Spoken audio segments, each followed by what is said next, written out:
জগন্নাথপুরে নিয়ন্ত্রণ হারিয়ে টমটম খাদে অল্পের জন্য বড় রক্ষা। মোহাম্মদ মুকিমউদ্দিনের পাঠানো ভিডিও চিত্রে দেখুন বিস্তারিত। আসসালামু আলাইকুম। জগন্নাথপুরের জনপ্রিয় অনলাইন নিউজ পোর্টাল প্রতিদিনের জগন্নাথপুরে আপনাদের স্বাগত জানাচ্ছি।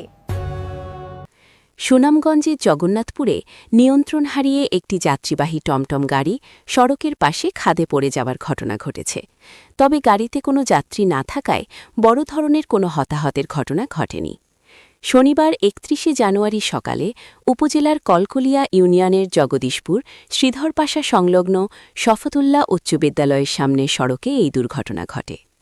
স্থানীয় সূত্রে জানা যায়, উপজেলার তেলিকোনা গ্রামের মজনু মিয়ার মালিকানাধীন টমটম গাড়িটি কলকলিয়া চণ্ডীধর সড়ক দিয়ে চণ্ডীধর যাওয়ার পথে হঠাৎ নিয়ন্ত্রণ হারিয়ে রাস্তার পাশে খাদে পড়ে যায়।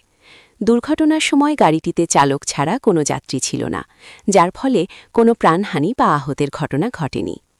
জানা গেছে, এই একই গাড়িটি কিছুদিন আগেও পাগলা জগন্নাথপুর আঞ্চলিক মহাসড়কে দুর্ঘটনার শিকার হয়েছিল। আজ ফের দুর্ঘটনার কবলে পড়লে স্থানীয় বাসিন্দারা দ্রুত এগিয়ে আসেন এবং সবার সম্মিলিত প্রচেষ্টায় গাড়িটিকে খাদ থেকে উদ্ধার করা হয়।